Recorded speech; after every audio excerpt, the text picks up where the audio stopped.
가장 가까우면서도 또 가장 잘 알지 못하는 존재가 부모님이 아닌가 하는 생각을 해봅니다. 김창욱 교수님, 오늘의 주제도 좀 그런 것과 연관이 있나요? 오늘은 이제 사실 추억 그리고 부모님 그리고 남자 여자에 대한 이야기인데 그게 지금 다 이야기가 나온 것 같아요. 네. 아, 강연 끝입니까? 고생하셨습니다. 그런데 말입니다. 그런데 말입니다. 이게 아직 다 끝나지는 않았고요. 오늘 주제는 이제 그 여자 그 남자입니다. 사실은 부모님도 원래 그 여자였고 그 남자였는데 두 분이 만나서 부모님이 되었고 또 다시 그 여자 그 남자를 낳으셨겠죠. 네. 여러분, 우리 김창욱 교수님의 강의를 지금부터 듣도록 하겠습니다. 여대에서 한 7년 정도를 강의를 했었어요. 그러면서 여성의 심리 행동 패턴을 좀 몇 개를 알게 됐어요. 맞으면 우리 여성분들이 맞다라고만 좀 해주세요. 여성들은 제가 보기엔 그렇게 살이 찌지 않았는데 본인이 살쪘다고 생각하는 분들이 꽤나 많더라고요. 진짜 많아요. 그리고는 너무 살을 빼고 싶어요. 맞아요. 그리고 안 빼요. 그리고 안 빼요. 사람이 빼고 싶으면 빼야 되잖아요. 맞아요. 너무 하고 싶으면 하면 되잖아요. 이 살을 빼려면 운동을 많이 하면 되잖아요. 근데 그 살을 빼고 싶다는 말을 많이 하더라고요. 그리고 이제 여성들은 뭐 아가씨나 아주머니 분들이나 철이 바뀔 때쯤에 입을 만한 적당한 옷이 없어요. 입을 옷이 없으니까 뭐 쇼핑을 한번 해야 되겠죠. 그러면 남자친구나 남편하고 가서 이제 고르는 걸 좋아하는 분들이 있다고요. 그럼 이렇게 물어봐요. 오빠, 나 이거 보라색에 어울려? 분홍색에 어울려? 자, 이때 뭐라고 얘기를 하면 소통이 된다고 여성들은 느낄까요? 보통 뭐라고 하세요? 여보, 나 이거 보라색에 어울리는 것 같아? 좀 분홍색에 어울리는 것 같아? 다 잘 어울리는 것 같아. 다 잘 어울리는 것 같아. 다 잘 어울리는 것 같아. 다 잘 어울리는 것 같아. 관심 없다는 뜻이거든요. 다 잘 어울리는 것 같아? 관심 없다. 황희성 씨는 어떻게 하세요? 저도 똑같이 대답해가지고 공감하고 있었어요. 저도 지금. 똑같이. 세 분 다? 네. 아, 둘 다 잘 어울려요. 그럼 우리 결혼 안 하셨으니까.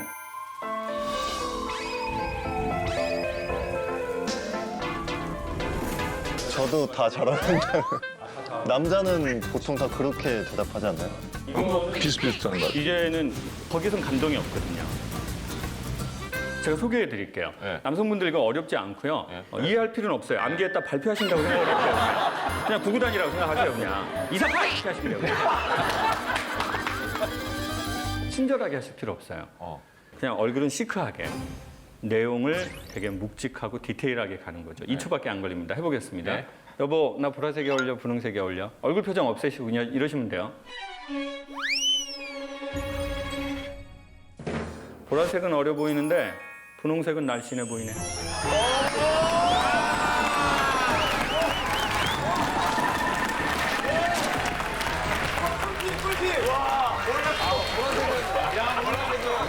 자, 보세요. 군대도 갔다 왔는데 이 정도는 할 수 있잖아요. 네. 근데 한국 남자들이 이런 언어를 전혀 이해 못하는 거예요. 왠지 아세요? 아버지가 엄마한테 그렇게 하는 걸 본 적이 없거든요. 전혀. 옛날 어머니 아버지는 같이 쇼핑을 하지 않았거든요. 그러니까 이제 한국 남자들이 이런 걸 모르는 거죠. 이 언어를. 사랑이 없는 게 아니에요. 언어를 모르는 거죠.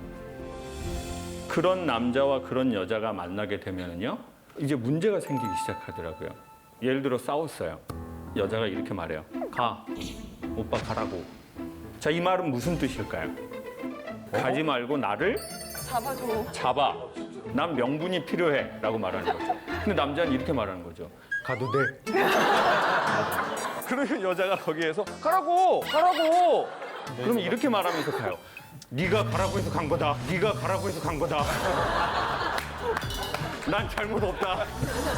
그리고 남자는 이렇게 말하는 거죠. 야, 네가 말을 해야 알아들 거 아니야. 그렇지. 응? 네가 말을 하라고. 그러면 여자분은 또 이렇게 말하죠. 내가 그걸 말로 해야 돼? 아우. 내가 말로 해야 되냐고. 말을 안 하는데 어떻게 하냐고. 근데 사실 여성은 벌써 그렇게 말한 거거든요. 가. 이 말은 가지 말고 잡어. 역시 소통이 안 되면 고통이 오는 게 맞나 봐요. 남자는 그러면 왜 이런 여자하고 같이 살기로 결정을 했을까요? 여자는 왜 이런 남자하고 결혼하기로 결심을 했을까요? 알아봤는데 이것은 인간의 뇌에서 벌어지는 일들이랍니다. 자, 사람의 뇌에는 몇 개의 중추가 있는데요. 중심 중추가 언어 중추래요. 그래서 사람은 어떤 말을 들었느냐, 어떤 말을 하느냐가 자기의 인생에 매우 중요한 역할을 한대요. 근데 보통 남성의 뇌, 일반적 남성의 뇌의 언어 중추는 하루에 7,000개의 단어를 말하기 시작했더니 피곤함을 느낀대요. 근데 보통 남성과 사는 보통의 여성의 뇌는 2만 개 정도를 말할 때, 아, 우리는 서로 잘 쉐어가 되고 연결이 되는구나. 이렇게 느끼는 거죠. 자, 7,000개인 남자가 어떻게 2만 개인 여성의 그 뇌에 만족감을 주고 결혼이라는 합의를 이끌어냈을까요? 남자의 뇌는 한 여성을 만나서 매력을 느끼는 순간 이 도파민이라고 하는 물질이 나오기 시작한대요. 제정신이 아니었던 거죠. 그때는 여러분이 다 경험을 해보셨지만 네? 뭔가가 처음에 막 이렇게 사귀고 막 불이 일어날 때는 이 남자는 독특한 행동을 한다는 거예요. 그게 바로 뭐냐면 이 여성의 집이 매우 먼데 바래다 주려는다고 하는 거예요. 남성의 집 파주, 여성의 집 여주. 근데 토 나와. 거기 운전하다가 토 나와. 너무 막혀. 너무 막. 저도 한번 가봤는데 너무 막힌다고. 그럼 이제 여성이 예의상으로 오빠 들어가세요. 피곤하시잖아요. 그때 오빠 호르몬 나오면 오빠 괜찮다고. 너랑 가는 길은 항상 짧고. 뭐 이런 멘트 날려줘요. 왜? 호르몬이 나오니까. 그때는 먹지 않아도 배고프지 않고 자지 않아도 졸립지 않대요. 근데 문제는 무엇입니까? 이 호르몬은 계속해서 나오지를 않는다는 거예요. 그러니까 이렇게 처음에 도파민이 나올 때는 표정도 많이 써주고 달달한 얘기도 하고 감성적인 얘기도 들어가죠. 근데 이제 자꾸 도파민이 떨어지면 논리적으로만 문제를 해결하려고 하는 거예요. 그리고 유머가 없어지고요. 그리고는 이제 직업적으로만 웃기고 직업이 아닌 데서는 웃기지 않아요. 그렇나요? 아, 저는 결혼한 지 얼마 안 돼가지고 이제 1년 돼가지고 깜짝 이벤트들 많이 해주고 있습니다. 지금 호르몬이 많이 나올 때네요. 네, 호르몬이 좀 왕성합니다. 근데 이제 그게 시간이 지나면 남자들은 보통 변하더라는 거죠. 익숙해졌기 때문에요. 그런데 놀라운 사실은 도파민이 떨어졌음에도 불구하고 관계가 좋은 사람들이 있더래요. 여전히 디테일이 살아있는 사람들이 있더래요. 그들의 특징을 봤더니 내가 이 여성에게 익숙해졌어요. 그러면 사람은 자기가 자기를 대하듯이 이 여성을 대하기 시작한대요. 이건 사랑 이전의 인간의 생활 방식이요. 근데 우리는 자꾸 저 사람이 나를 사랑하지 않아서 이래라고 생각한다고요. 그러니까 이제 편안해지려고 하는 거예요. 아까 얘기했잖아요. 이벤트를 하고 싶은 거예요. 네. 도파민 나올 때는. 그런데 인간은 도파민이 안 나오면 일상으로 돌아오고 싶어 해요. 이걸 바로 자존감이라고 해도 되거든요. 내가 나를 얼마나 존중하나, 내가 나를 누구라고 생각하나. 이 자존감이 남녀 관계에 되게 큰 키워드인 걸로 밝혀지고 있어요. 내가 나를 얼마나 소중하게 생각하나. 요즘 집에서 기르는 개는 자기가 개라고 생각하나요? 사람이라고 생각하나요? 사람. 사람이라고 생각하죠. 그리고 사람다운 행동을 하려고 해요. 맞아요. 애가 엄청 당당해. 지가 지 집인 것 같아, 여기가. 그리고 걸을 때 워킹 자체도 이래요. 걔인데도 워킹 자체가 애가 밝고 맑고. 맞아요. 왜 집에서 기르는 반려견들은 자기가 사람이라고 생각하면서 사람처럼 행동을 자꾸 하려고 할까요? 그 이유는 매우 간단해요. 사람이 동물을 사람 대하듯이 대했다는 거예요. 그렇게 말해주고 그렇게 케어를 해줘요. 자, 그런데 사람은 말입니다. 자본주의 세상에서 뭘로 평가받냐면 숫자예요. 뭔가 이렇게 방송에 나오는 사람들이 제일 뜨끔한 게 이런 말들이거든요. 아, 요즘 잘 안 나오시대요. 아, 선생님 요즘 뭐 영화 안 하세요? 그러면은 나 열심히 살고 있는데. 나 오늘도 강의하고 왔는데 슈퍼 아줌마는 저보고 왜 텔레비 안 나오냐는 거예요. 난 열심히 정말 하고 있는데. 그러면 이제 사람이 자기의 하는 일로 자기라고 판단하는 게 있대요. 자기의 돈이 자기라고 착각한대요. 사람은 자기의 유명세가 자기라고 착각하고 정말 최고예요 라고 하면 자기가 최고인 줄 아는 거예요. 그 할머니 역할도 엄청 재밌더라고요. 고맙습니다. 그 맞죠? 그 할머니. 네, 그 할머니입니다. 네, 야누라 뭐 그거 하는 거 맞죠? 에미야. 에미야 맞아. 에미야, 애미야, 왜 밥상에 풀떼기밖에 없냐? 저 냉장고 안에 고기는 나 죽으면 끓여줄 거냐? 자 보세요. 이런 걸 기억해주면 자존감이 올라간다고. 그렇죠? 네. 근데 저분 뭐 하던 분이지? 이러면 이렇게 된다고요. 맞아, 맞아. 근데 그것은 다 착각이래요. 사실은 인간은 인간으로서 소중한 게 있거든요. 근데 인간은 내가 소중한 걸 어떻게 확인하느냐는 거예요. 그게 바로 그 남자, 그 여자에게서 나와. 내가 어디에서 나왔나요? 부모님. 엄마와 아빠죠. 그러니까 엄마와 아빠의 친밀도는 곧 나의 소중함으로 연결돼요.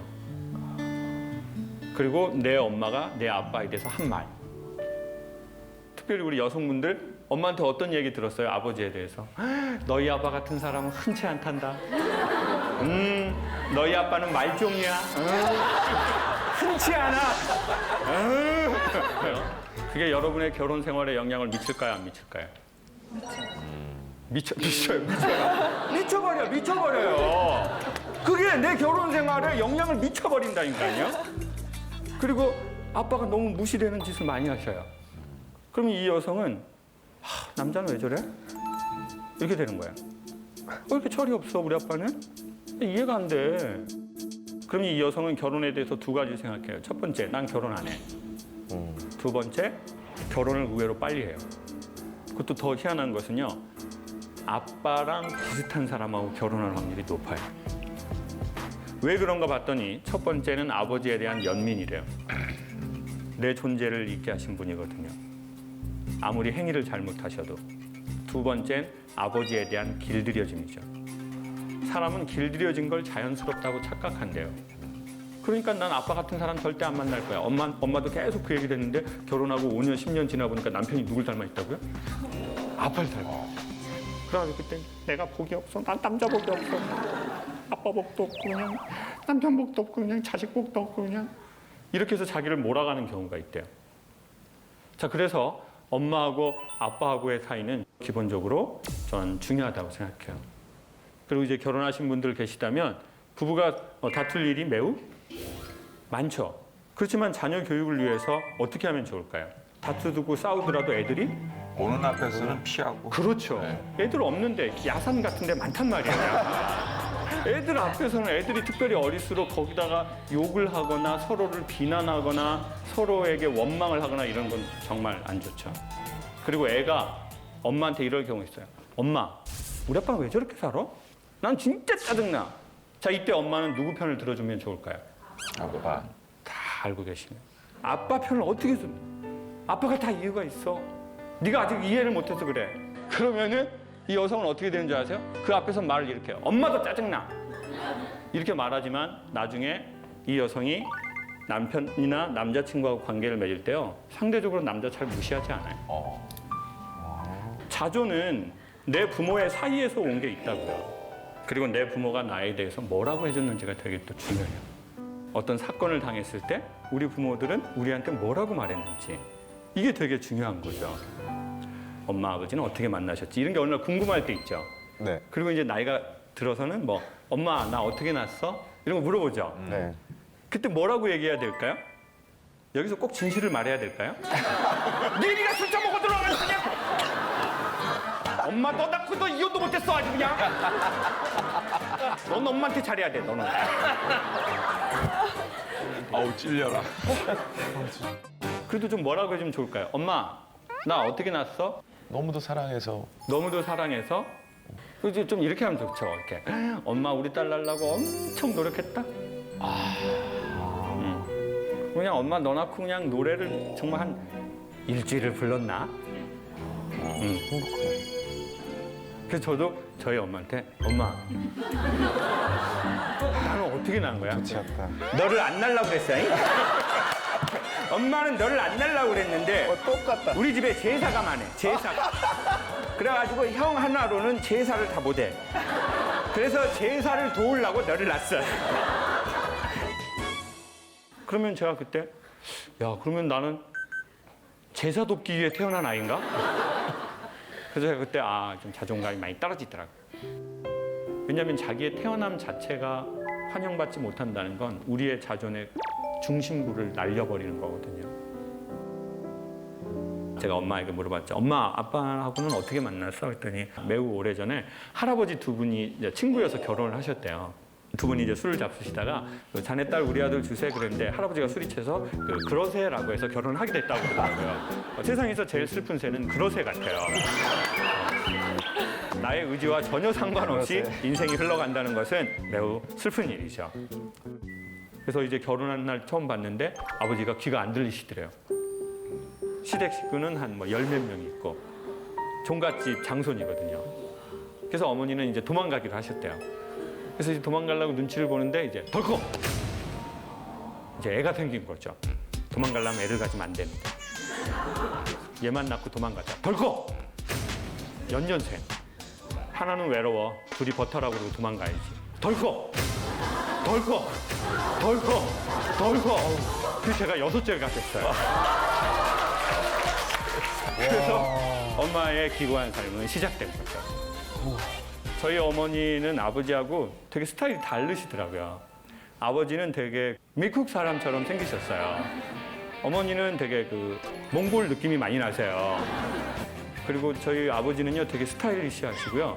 어머니는 초등학교 때 행사를 하는데 이제 친구 어머니들은 나이가 다 젊잖아요. 왜냐면은 이제 저희 엄마랑 저랑 나이 차이가 많이 나거든요.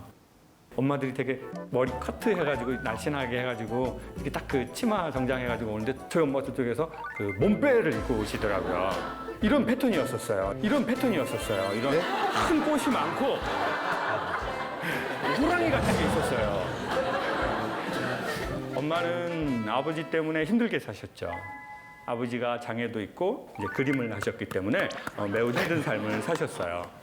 이제 그래서 제가 이제 엄마의 그걸 보고 고등학교를 졸업하고 이제 엄마하고 아빠하고 다투는 모습을 보고 싶지 않아서 이제 서울로 도망을 나왔어요. 도망 아닌 도망을. 그리고는 이제 미안한 마음이 생긴 거죠. 그래서 이제 돈을 보내야 되겠다는 생각이 든 거예요. 처음으로. 돈을 보내고 이렇게 전화를 했죠. 엄마, 나 이제부터 말일이 되면 돈 좀 보낼게. 엄마 많지는 않은데 아버지랑 맛있는 거 사잡수셔. 근데 저희 엄마는 진도 사람이에요. 장호가 보내지 마. 엄마는 3년 살면 뒤져. 보내지 마. 뭐 단디 보내. 뭐 단디 보내냐고. 그래서 아 이거는 보내지 말라는 건가? 그리고 이제 어머니 아버지 칠순 때 금강산을 제가 한번 예약을 했는데 엄마 나 이거 뭐 좀 금강산 좀 갈까? 뭐 단디 그것을 가 금강산. 엄마 2년 살면 뒤져. 제가 그때 알았어요. 뭐단디라는 부모님의 말은 하라는 뜻이라는 거예요.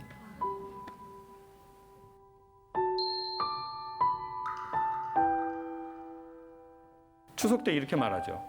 뭐하러 내려오냐? 너 일도 많고 바쁜데. 이거는 야, 너 바쁘지만 좀 내려와라. 근데 네가 바빠서 차마 오라고는 말하기가 그렇다. 너도 다 컸으니. 그렇지만 아빠가 우리 딸이 보고 싶네. 그렇게 말할 수 없으니 우리 아들 한번 내려와서 보고 가라. 그래서 제가 어머니의 말은 조금 알아들었어요. 아, 엄마가 뭐단디라고 하면 하라는 뜻이구나.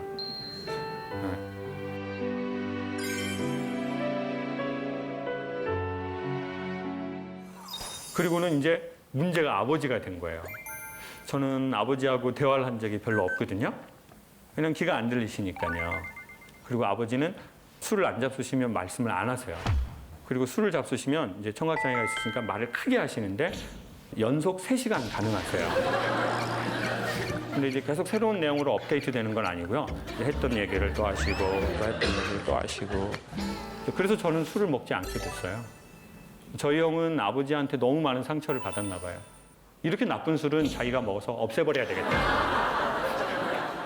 그래서 아버지의 강한 삶의 색깔이 어떻게 해서든 자녀에게 영향을 미치더라고요. 그래서 이제 아버지가 더 미워지더라고요. 그게 어떻게 나타나냐면요. 결혼이 하기 싫어진 거예요. 근데 정확하게 말하면 결혼이 좀 두렵더라고요. 내가 아버지가 된다는 게. 내가 누군가의 남자가 된다는 게. 그러니까 연애는 두렵지 않은데 결혼이 두려운 거예요. 일상이 되는 남녀 관계가. 그래서 뭐 혼자도 잘 살고 있으니 굳이 뭐 결혼을 할 필요가 있나. 이런 생각이 많이 들더라고요. 근데 어느 날 제가 고향을 내려갔는데 아버지가 갑자기 이렇게 있다가 장가가라! 이렇게 하는 거예요. 갑자기. 여러분 부모님들 그럴 때 있죠. 아니 뭘 사람이 천천히 다가와야지 언제부터 나랑 뭐 이런 인간관계가 됐다고. 그러니까, 이게 이렇게 됐겠죠 표정이. 속으로는 이런 거예요. 아 지금 내가 둘 때문에 장가를 안 가는 건데. 제 마음에 그게 있었어요. 그리고는 이제 예 아버지 갈게요. 예 가죠 때 되면 다 가죠. 한 번 더 꾹 누르면서 그래 내가 소통 강사니까 한 번 더 참아야지. 그래야 강연에 에피소드라도 생기지 않겠어? 제가 어금니를 꽉 다물고 네 아버지 갈게요. 네 좀 가죠. 네 이제 갈게요. 근데 아버지가 더 화를 내면서 나이가 먹었으면 장가를 가야지. 너희 친구들은 다 장가를 가갖고 뭐 애를 낳고 그래. 제가 그래서 더 이상 못 참겠는 거예요. 갑자기 벌떡 일어났어요. 그리고는 아빠한테 뭐라고 할 수는 없으니까 괜히 엄마한테 그게 또 가잖아요. 엄마한테 엄마 나 갈게. 아. 근데 이제 제가 부모님 전라도 분인데 제주도에 사셔서 제가 이제 제주도에서 태어나서 살았거든요. 제주도가 비가 갑자기 올 때 있잖아요. 비가 막 엄청 오는 거예요. 근데 엄마가 된장을 가져가라고? 풀어지겠는데? 근데 저희가 또 그 당시에 어설프게 철이 나가지고 그래 엄마가 해줄 수 있는 게 없지. 근데 엄마의 인생 60년, 70년 동안 하셨던 이 된장이 엄마의 영혼을 주는 거야. 안 먹어도 가져가야 돼. 제가 이런 어설픈 철이 들었었어요. 그래서 엄마가 된장을 옹기가 숨을 쉰다고 옹기에다가 넣어요. 이만한 옹기에 된장을 넣어놓고 제가 쥐포를 좋아하는데 제주도의 쥐포가 맛있다고 시장에서 이만한 쥐포를 30장을 검정 봉지에다가 넣어가지고 이걸 갖고 가라고 하는 거예요. 저는 또 트렁크가 하나 있고 여기서 지금 멋지게 딱 뛰쳐나가야 되잖아요. 아버지 됐어! 딱 가는데 트렁크에 된장 봉지를 놨는데 모양이 하나도 안 나는 거예요 이게. 그리고는 비가 오는 골목으로 딱 나갔어요. 됐어 엄마 내가 다시는 집에 오나 봐. 저희 엄마가 키가 한 150 조금 넘으시거든요. 이제 허리도 쌍엑스라지 입으세요 엄마가. 이제 표범 입으시고 이제 뽀글뽀글 파마에 이제 엄마가 우산을 갖고 막 이렇게 나온 거예요. 전 저희 엄마가 세련되지 않아서 더 슬퍼요. 엄마가 돈도 많고 사회적으로도 뭔가가 괜찮고 그러면 덜 슬프겠는데 예전에는 엄마가 부끄러워서 슬펐는데 이제는 다른 슬픔인 것 같아요. 차라리 나보다 되게 돈이 많고 건물도 있고 몸도 쌩쌩하시고 멋도 막 내시면 내가 덜 슬프겠는데. 근데 엄마가 우산을 들고 막 나온 거예요 이렇게. 근데 이제 엄마가 키가 작으니까 우산 끝이 자꾸 제 눈을 찌르는 거예요. 이게 지금 너무 슬픈 장면인데 된장은 무거워 엄마가 우산은 찌르고 빗물은 계속 눈구녕을 쑤셔대고 있고 이게 뭔 블랙 코미디야 이게. 그리고 엄마가 저를 안으시면서 이렇게 말하는 거예요. 상호가 네가 이해해라. 너희 애비 저렇게 평생을 살았다. 네가 이해해. 너희 애비가 저렇게 평생을 살았어. 네가 이해해. 야, 그런데 딱 두 사람의 느낌이 생각이 나는 거예요. 아주 오랜 세월 힘든 일을 오래 한 그 남자의 느낌과 네가 참으라고 네 아빠가 평생을 저렇게 살았다고 슬프게 맨발로 뛰쳐나와서 골목에서 아들을 안고 있는 느낌이더라고요. 엄마 아버지가 제 또래 조금 전후에 저를 낳으셨어요. 저는 아이가 셋이거든요. 저는 이제 제 또래에 비해 경제적으로 조금 나은데요. 솔직히 저는 이제 둘째, 셋째가 쌍둥이인데 걔네들이 좀 부담스러운 게 있어요. 어린이집을 다니는데 내년에 군대 갔으면 좋겠어요. 장기 복무했으면 좋겠어요. 무섭다 진짜. 해병 수색대 같은 거. 근데 너무 솔직한 얘기예요. 아이가 부담스러운 거예요. 제 공간도 없고 얘네들을 위해서 돈도 미리 계속 모아둬야 되고. 근데 그 생각이 드는 거예요. 괜찮지 않은 아빠인 나를 발견하면서 아, 그 남자.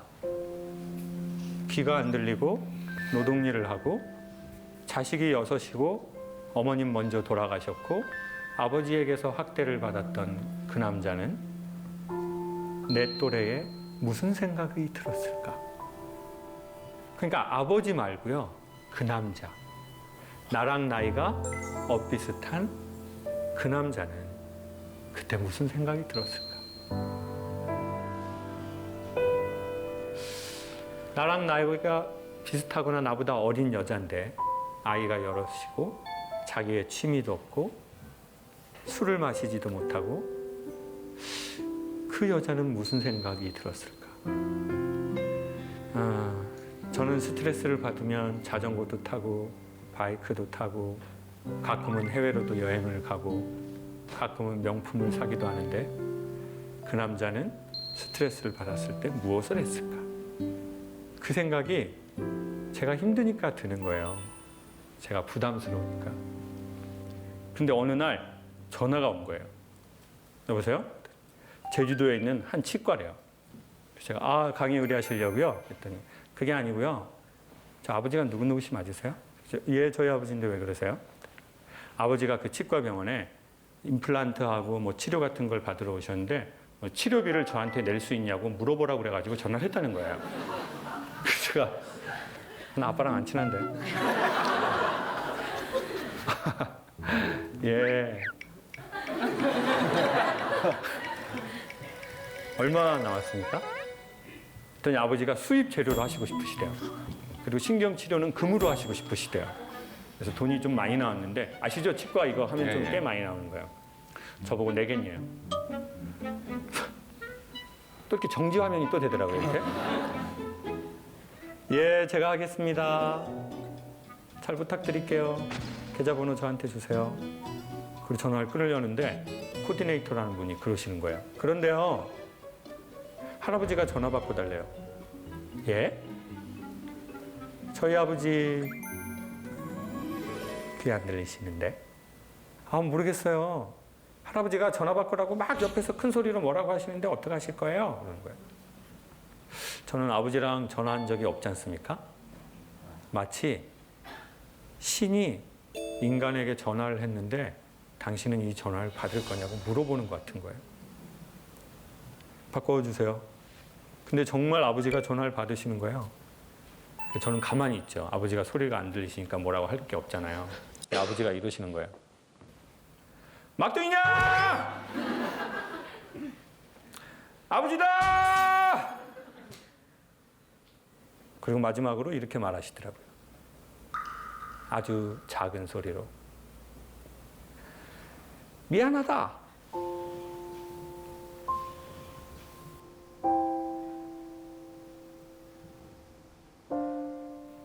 저는 언젠간 아버지가 저한테 미안해야 된다고 생각하고 사는 것 같아요. 아버지는 나한테 미안해야 돼. 내가 결혼이 힘든 것도, 애가 낳기 싫은 것도, 연애가 자꾸 안 되는 것도 전부 아버지 때문이야. 내가 술 먹는 사람을 짜증나게 하는 것도 전부 아버지 때문이야. 그러니까 아버지는 언젠간 나한테 그 권위주의를 벗고 미안하다고 하셔야 돼. 라고 속으로 계속 생각을 하고 살았나 봐요. 근데 막상 미안하다는 말을 들으니까 기분이 좋아야 되잖아요. 근데 속이 상하는 거예요. 이분이 이제 그 권위주의가 가득했던 이분이 참 힘이 없구나. 돈 얼마 때문에 막둥이한테 미안하다는 거예요.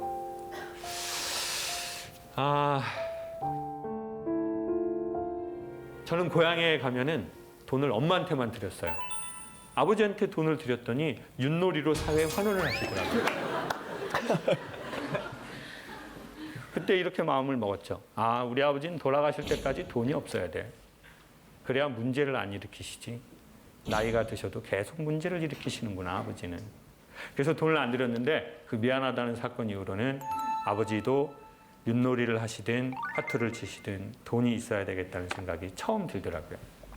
그래서 집에 갈 때마다 엄마 몰래 1번, 2번, 3번 돈을 드렸어요. 그랬더니 아버지도 바뀌시는 거예요. 근데 아버지가 어떻게 바뀌시냐면요. 우리 아들 아빠가 뭐 예전에 상처를 많이 줬지. 근데 아빠가 이제는 관계를 회복하고 싶어.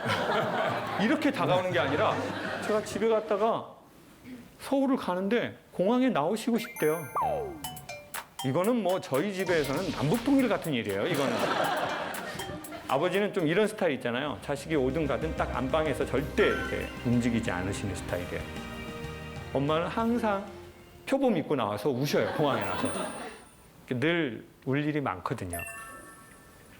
남편은 귀가 안 들리고 남편 역할을 못하고 돈은 항상 없고 애들은 많고 일은 항상 생기고 그럼 엄마는 공항에서 맨날 이렇게 울어요. 아가 가, 아가 가라, 응 가, 응.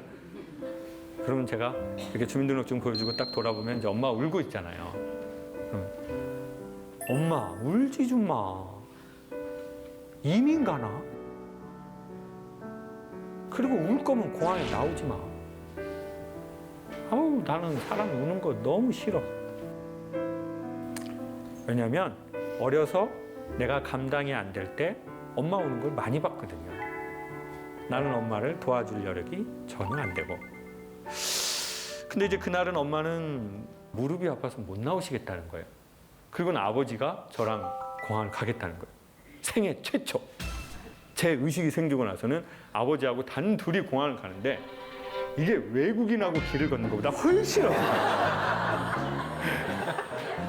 뭐 할 말이 없어요. 아빠 언제 이혼하세요? 이런 뭐 대화해야 되는데 그래서 이제 할 말이 없어가지고 그냥 공항에 갔는데 얼른 돈을 드리고 떠나야 되겠다는 생각이 들더라고요. 그래서 제가 이제 미리 돈을 준비를 좀 했죠. 아버지, 엄마한테 얘기하지 마세요. 조금이에요. 그리고는 주민등록증을 보여주고 들어가 버렸어요. 근데 아버지가 거기서 저를 보고 계시면 이게 좀 자식이 쌩하고 들어가는 게 좀 그렇잖아요. 근데 문제는 아버지가 저기서 저를 보고 계시면 제가 돌아보고 아버지랑 눈이 마주치잖아요. 그러면 제가 울 것 같은 거예요. 근데 그냥 우는 게 아니라 약간 통곡을 할 것 같은 거예요. 제가 울 이유가 아무것도 없는데. 뭐 아버지가 돌아가신 것도 아니고. 그래서 제가 우리 아버지 영화를 찍으시네. 영화를 찍으셔. 이거 왜 나오셔서 이런 어색한 분위기를 만드시는 거예요? 네, 여기 있습니다. 하고 이렇게 딱 돌아봤는데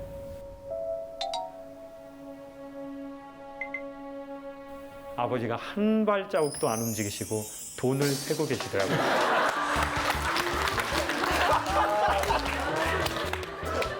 돈이 신권이었거든요. 제가 이제 아버지 기분 좋으라고 신권을, 근데 이제 신권이 이렇게 딱 뭉쳐져 있는 거 아시잖아요. 이게 돈이 잘 안 넘어가니까 아버지가. 그래서 하시더니 저희 아버지가 이제 뭐 일반 노동일을 하셨으니까 아버지는 이렇게 자켓을 잘 입지 않으셨거든요. 아버지는 그냥 점퍼를 입으셨었어요. 이제 그걸 입고 아버지가 그냥 가시는 거예요. 근데 그 순간 제가 다행이다, 천만 다행. 그러고 있는데 갑자기 온 공항의 조명이 다 꺼지고 핀 조명 하나가 아버지 등 뒤를 쫙 하고 비추는 것처럼 실제로 보이는 거예요. 그리고 저는 두 가지를 봤어요. 한 번도 보지 못했던 두 가지요. 첫 번째는 아버지가 되게 모델처럼 몸이 좋고 잘생긴 분이었는데 왼쪽 어깨가 이렇게 완전히 내려와 있고 오른쪽 무릎을 꺾어서 상당히 불편하게 가시는 거예요. 그것도 2초 이상 보면 눈물이 날 것 같아서 그냥 들어가 버렸습니다. 누군가의 뒷모습이 보이기 시작하면 그건 사랑이 시작된 거래요. 사람은 앞모습만 있는 게 아닌 것 같아요. 사람의 진짜 모습은 어깨의 느낌인 것 같아요. 뒤에 표정이 없는데 수많은 메시지가 거기 다 있더라고요. 저희 집은 헤어질 때 엄마하고만 안아요. 아버지는 절 한 번도 안아주신 적이 없어요. 그리고 제가 가서 아버지를 안아서는 안 돼요. 그건 개념이 없는 행동이에요. 마치 이병희 장군님께 군대 생활 열심히 하라고 안아드리는 거 똑같아요. 장군님 군대 생활 힘드시죠? 이게 말이 돼요? 이병 주제. 근데 제가 어떻게 아버지를 안 씁니까? 그런데 뭐 그런 일이 한 2번, 이제 치과 사건 1번, 공황 사건 1번. 그러고 나서는 이제 제가 엄마하고만 딱 안고 저 아버지 있는 쪽에 가서 이게 약간 저도 모르게 저 이렇게 가가지고 어색하게 아버지를 딱 이렇게 아는 거예요. 근데 저희 아버지가 이러고 계시는 거예요.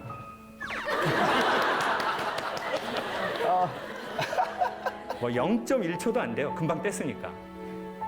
근데 순간 스캔되는 것처럼 아, 매우 오랜 세월, 매우 힘든 일을 많이 한 몸이구나.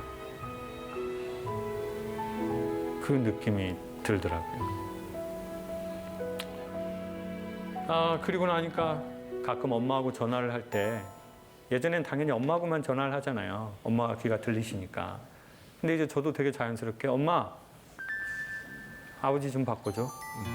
제가 이렇게 말이 나오는 거예요. 아버지가 귀가 안 들리시는데.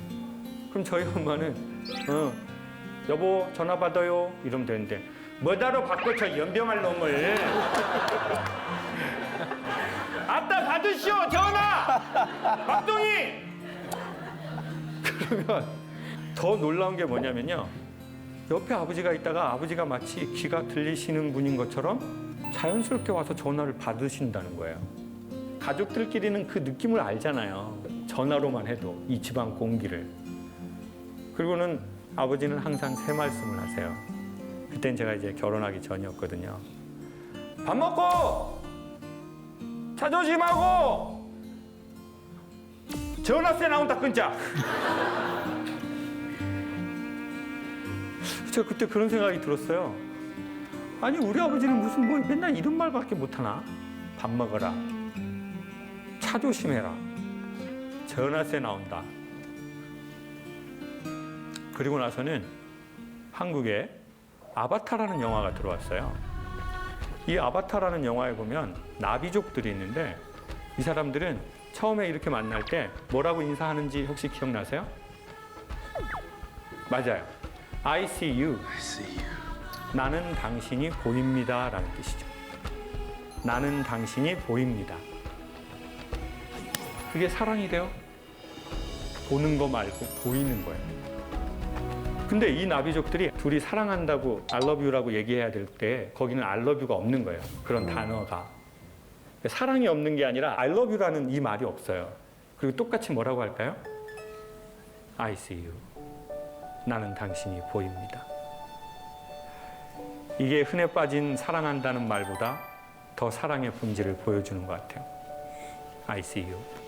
나는 당신이 보입니다. 근데 그 영화를 딱 보는데요, 아버지 얘기가 해석이 됐어요.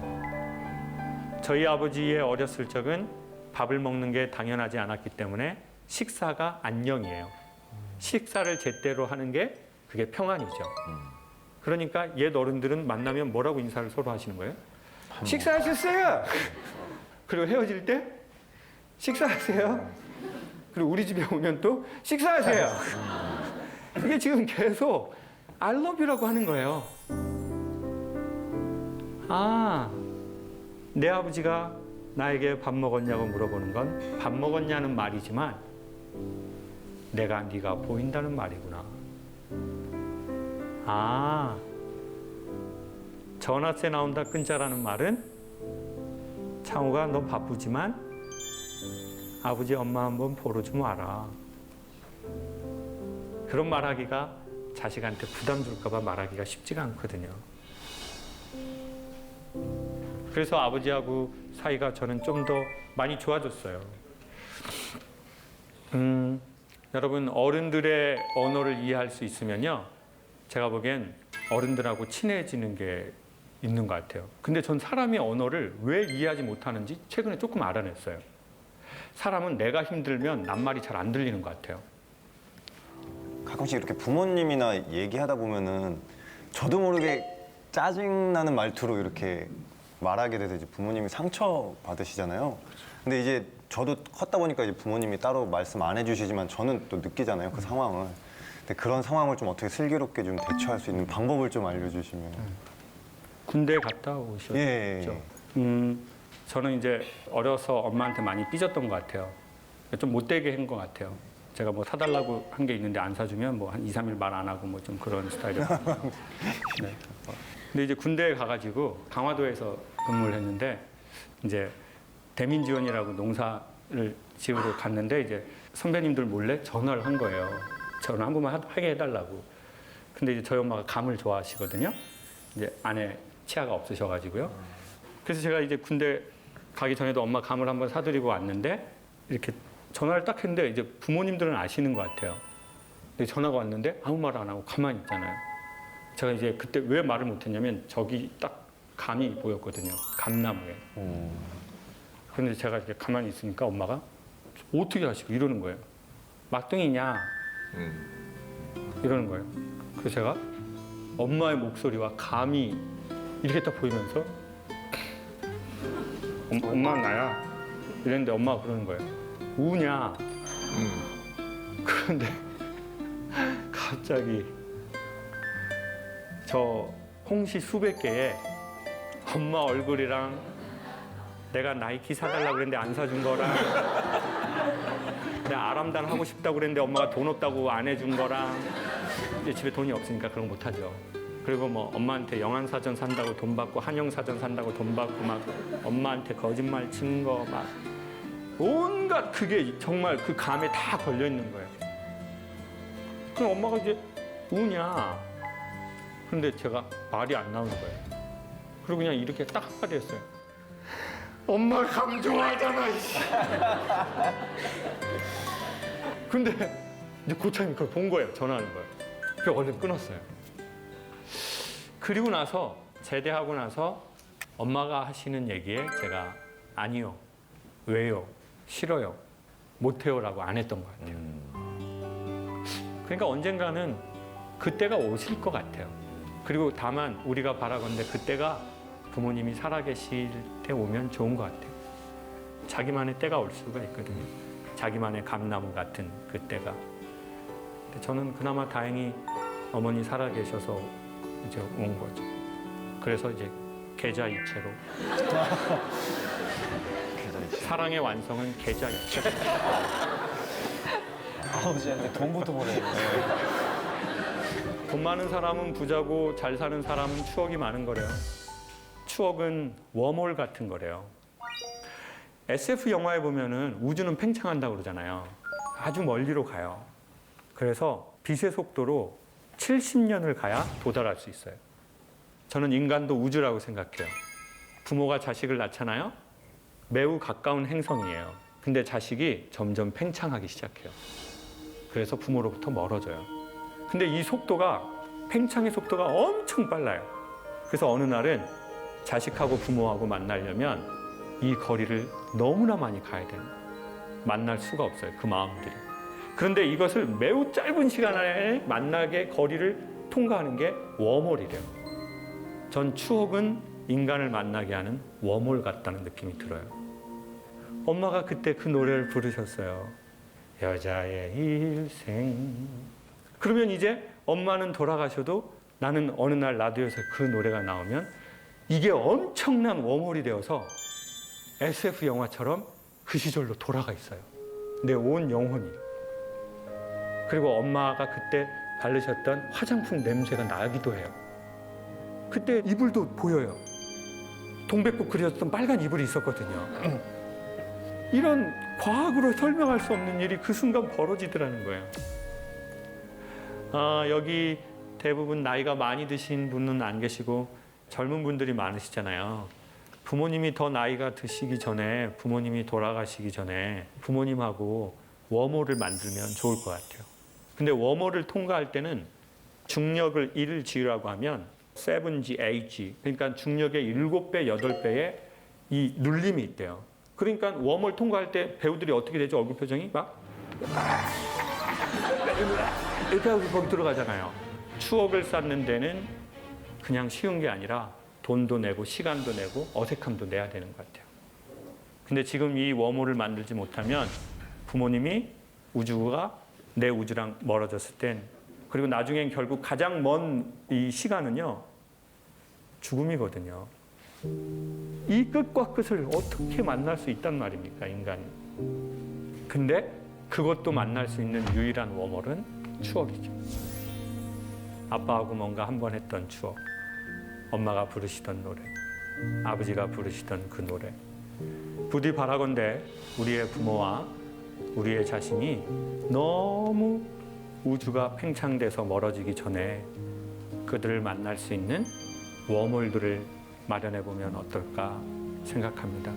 오늘 특별히 부모님과 오신 분이 계시거나 연인과 가족과 오신 분이 계시다면 이 방청이 그 작은 워멀이 될 거라고 생각합니다.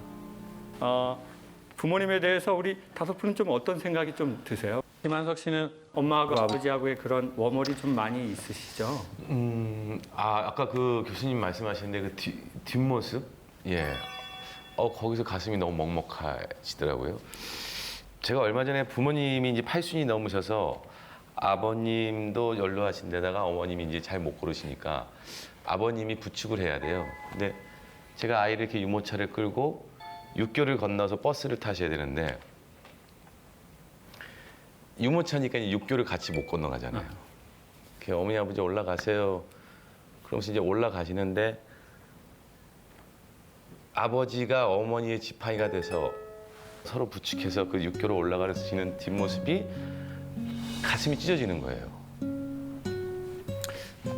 그냥 내가 태어나서 부모의 뒷모습을 처음 본 것 같아요, 저도요, 그때. 오늘 교수님 강의가 그냥 저를 많이 이렇게 반성하게 되네요. 네. 잘해. 예. 우리 이재용 선배님은 좀 돌아가셨지만 아까 그 노래라는 추억의 워멀을 갖고 계시잖아요.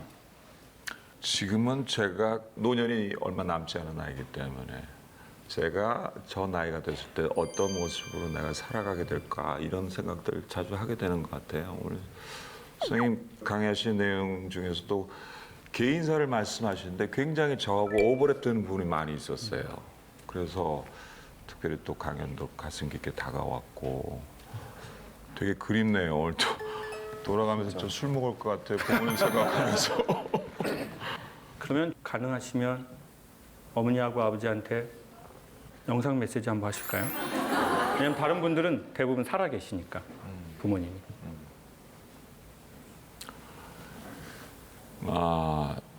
제가 애비가 되고 아이 셋을 키우면서 아버지 어머니께서 짊어지셨던 그 삶의 무게를 이제야 이해를 하는 것 같습니다.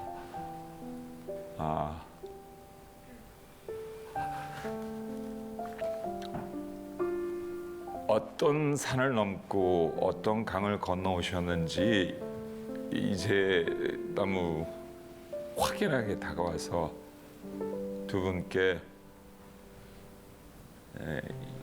제 삶의 힘겨운 걸 이겨낼 수 있는 그런 내성을 두 분께서 미리 길러주신 것 같아서 너무 감사하다는 말씀드리고 이렇게 열심히 잘 살고 있습니다. 두 분 너무 감사드립니다.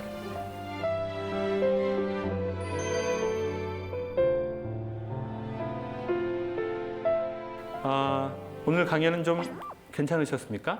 네. 오늘 혹시 좋으셨다면 꼭 조그만한 돈을 부모님께 써보는 게 어떨까 하는 생각이 듭니다. 돈은 워멀을 만드는 되게 좋은 도구입니다. 돈 주면 살 수 있어.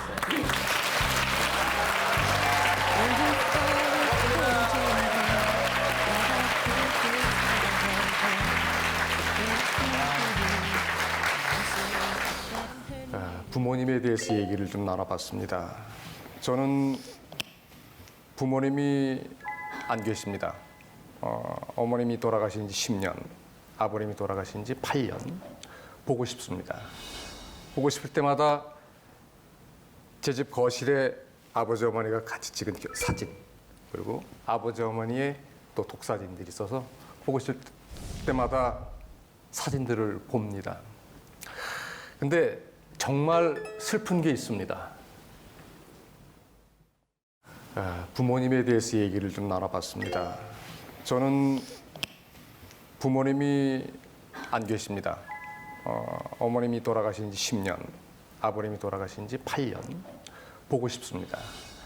보고 싶을 때마다 제 집 거실에 아버지 어머니가 같이 찍은 사진, 그리고 아버지 어머니의 또 독사진들이 있어서 보고 싶을 때마다 사진들을 봅니다. 근데 정말 슬픈 게 있습니다. 음성이 자꾸 잊혀지는 거예요. 아버지의 목소리가 어땠지? 어머니의 목소리가 어땠지?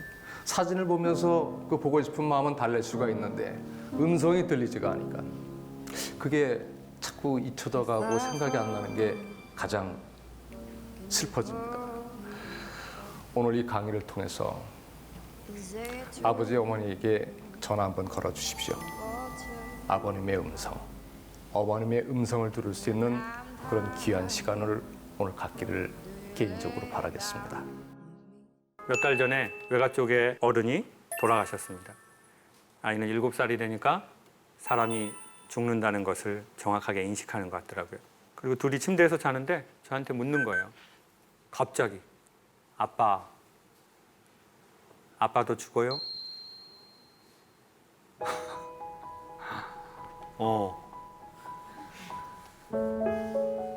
그러더니 저도 죽어요? 7살짜리 아이가 자기도 죽냐고 그러는데 이게 거짓말을 해야 될지 솔직히 말해야 될지 모르겠더라고요. 너도 죽어 언젠가. 죽으면 어떻게 돼요? 죽으면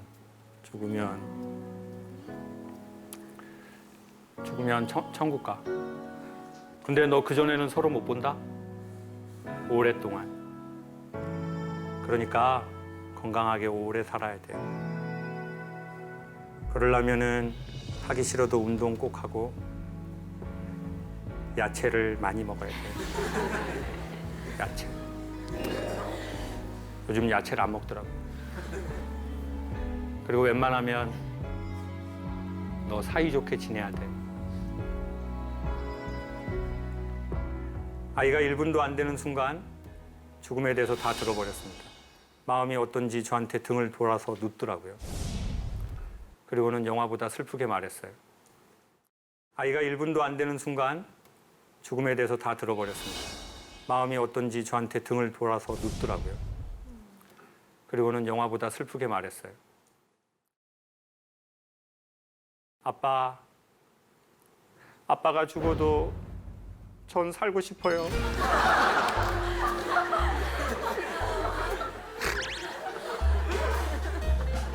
만수무강해라. 넌 좋겠다. 아빠보다 오래 살아서. 사람은 오래 살면 한 100년 산대요, 이제. 그러니까 오늘 여기 오신 젊은 분들에게 남은 시간은 한 70년? 그리고 어른들께 남은 시간은 40년 정도가 되시는 것 같습니다. 근데 인간은 그 중에 3분의 1의 시간을 잔답니다. 그래서 이제 젊은이에게 남은 시간은 45년 전후. 어른들께 남은 시간은 30년 전후밖에 안 됩니다. 그래서 저는 우리가 인기가 있든 우리가 인기가 없든 우리가 몸이 장난 아니건 장난 심하건 뭐가 나온지보다 훨씬 중요한 건 우리의 시간이 한없이 소중하다는 거죠. 그래서 저는 우리 모두 건강하게 오래 살았으면 좋겠습니다. 그러려면 운동을 하시고 야채를 많이 먹어야 됩니다. 야채. 고기 좀 많이 먹지 말고 야채 먹어요. 그리고 웬만하면 사이좋게 지내는 게 좋을 것 같습니다. 좋은 사이의 첫 번째는 남녀 사이가 아니고 나하고 내 사이인 것 같아요. 얼마 전에 아프리카를 다녀왔습니다. 월드비전이라는 NGO가 있는데요. 어느 날 강의를 의뢰했는데 제가 거기를 가서 이렇게 말씀을 드렸어요. 강의가 끝나고. 자, 우리 힘든 아이들만 보여주고 돈을 받는 세상은 지났습니다. 오히려 뭔가 후원자들에게 좋은 강연 콘텐츠를 주고 그걸 강연화해서 그분들에게 관심을 유도합시다. 그래서 그분들이 시키지도 않은 건데 제가 막 이걸 하자고 했어요. 이 프로젝트를. 이러한 현상을 영어에서는 OGR 현상이라고 하거든요. 예, 오지랖이에요. 맞아요. 오지랖. 맞아요. 저 오지랖 좀 있어요. 오지랖. 누가 시키지도 않았는데. 그래서 제가 이제 오지랖을 펴서 아프리카를 가게 됐어요. 그래서 전 처음에 뭐 우물 파거나 학교 짓는 거를 할 줄 알았는데 갑자기 거기에서 내전 지역을 가자는 거예요. 그래서 속으로 이건 아니다라는 생각을 했어요. 이거는 좀 많이 갔다. 이게 내가 내전 지역은 지금 싸우고 있다는 거고 총을 쏘고 막 이러는 건데 어디를 가냐고 그랬더니 수단에서 내전이 일어나서 우간다로 100만 명의 난민이 왔는데 그 난민 캠프에 가서 이야기들을 강연으로 만들어서 사람들에게 유익한 강의를 만들자는 거예요. 그래서 이제 갔다 왔어요. 근데 난민촌에서 뭘 봤냐면요. 엄마 아빠가 싸우는 거는요. 아이에게 내전이래요. 그리고 그 내전은 아이 안에 있는 셀프텔러와 자기와의 관계를 악화시킨대요. 그러니까 어린 나이에 아이들이 소년병이 돼버렸어요. 부모에게 보호받아야 할 때에 보호받지 못하잖아요. 아이는 얼른 크는 경우가 있습니다. 근데 문제는 뭐냐면 어른 아이가 돼버렸다. 어른 아이. 이게 바로 어쩌다 어른인 것 같아요. 어린아이 때 어린아이처럼 보호를 받고 어린아이 때 좀 응석도 부리고 어린아이 때 자기가 하고 싶은 것도 좀 했으면 좋았는데 그걸 못하게 된 거죠. 그리고는 어쩌다가 시간이 지나서 뭐가 됐다고요? 어른아이가 됐어요. 근데 이 어른아이는 평상시엔 잘 안 드러나다가요. 관계를 맺으면 드러난대요. 그게 연인 관계든 부부 관계든 부모 자식 관계든 뭔가 업무가 아닌 좀 친밀하고 중장기적 관계를 맺을 때 우리 안에 있는 그 아이가 이렇게 드러난대요. 그럼 그 아이를 어떻게 해야 치료할 수 있을까요? 저는 아버지가 그림을 좀 하셨어요. 이 그림을 하셔가지고 이제 많은 환원을 하시고 또 무소유를 이루셨거든요. 그래서 저는 엄마 아빠가 싸우는 거를 많이 봤어요. 근데 그때 엄마가 너무 현명하시게요. 아버지가 그림을 좀 하셨어요.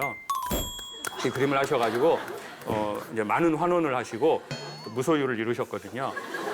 그래서 저는 엄마 아빠가 싸우는 거를 많이 봤어요. 근데 그때 엄마가 너무 현명하시게요. 아빠가 이제 며칠 집을 나갔다가 들어오면 전쟁의 시작이에요.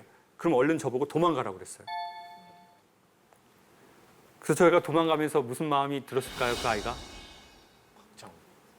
엄마를 내버려 두고 내가 여기서 도망간다는 죄책감이었어요. 그리고 이제 저는 어린 나이에 계속 도망갔어요. 그러니까 이제 뭐 이렇게 공사장 같은 데 앉아 있으면 누군가가 저를 찾아오는 거예요. 김미자. 그 퀄리티 떨어지는 김미자가 2학년, 저 1학년. 그러면 그 김미자가 이 무서움에 떠는 동생을 보고 뭐라고 해줘야 돼요? 괜찮아요. Are you okay? No problem. Don't worry. And I love you. 그렇지만 김미자는 그러지 않았어요. 저한테 와서 이렇게 말하더라고요. 야, 네가 남잔데 엄마를 지켜줘야 되는 거 아니야? 너는 왜 아빠가 술 먹고 오면 맨날 도망가? 넌 겁쟁이야. 그러면 이제 저는 제가 거기서 무슨 말을 하겠어요? 아빠가 너무 무서워가지고. 그리고는 저는 얼어버려요. 그래서 어떤 일이 벌어졌냐면요.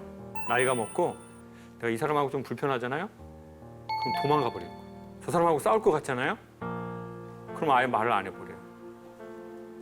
사실은 조금 싸우고 뭔가 좋아져야 될 게 있거든요. 근데 그게 너무 두려운 거예요. 자, 그러면 이 아이는 어쩌다가 어른이 돼버립니다. 시간이 지났으니까. 그리고 사회활동은 어른 활동을 하기 때문에 자기가 어른이라고 착각할 수 있어요. 근데 아이가 관계 속에서 드러나거든요. 그러면 정말 큰 사랑이 있지 않으면 사람들은 그 사람을 비난하게 돼 있습니다. 야, 너는 뭐 겉은 막 번드르르한데 너는 왜 그러니? 저는 우리의 굳어버린 아이들이 있다면 우리가 거기를 찾아가야 좋겠다는 생각이 들더라고요. 그리고는 뭐라고 말해주면 좋죠? Are you okay? No problem. Don't worry. And I love you. 그리고 마지막 긴 대사 뭐죠? 네가 이 힘든 상황을 통해 우리에게 얼마나 소중한 존재라는 걸. 넌 결코 잊어서는 안 된다. 그러면 우리의 사연은 그게 자기의 직업이 되기도 하고 그게 자기의 콜링이 되기도 해요. 근데 위로받지 못한 사연은 이거는 그냥 사연입니다. 그리고 사연 많은 인생, 사연 많은 집안이 돼버리는 거죠. 사람은 기억을 머리에만 갖고 있는 게 아니라 온몸에 기억하는 것 같아요. 그래서 자기가 자기를 이렇게 안아주는 건 자기의 지워지지 않은 힘든 정도의 추억을, 기억을 안아주는 거랑 유사하대요. 이렇게 한번 해보시겠습니까? 이게 별거 아닌데 효과가 괜찮답니다. 예, 그리고는 여기까지 살아온 자기에게 자기가 괜찮니? 괜찮아라고 하는 거예요. 자, 한번 해볼게요. 괜찮니? 괜찮아. 지금 얼굴 표정은 뒤져보라라. 자, 얼굴이 중요합니다. 얼굴, 느낌이 중요하거든요. 자, 이제는 우리 옆에 있는 분 동성이면 한번 안아주시고 이성이면 한번 안아주세요. 자, 우리 옆에 있는 사람이랑 악수도 하시고 허그도 한번 하시죠. 네네, 반갑습니다.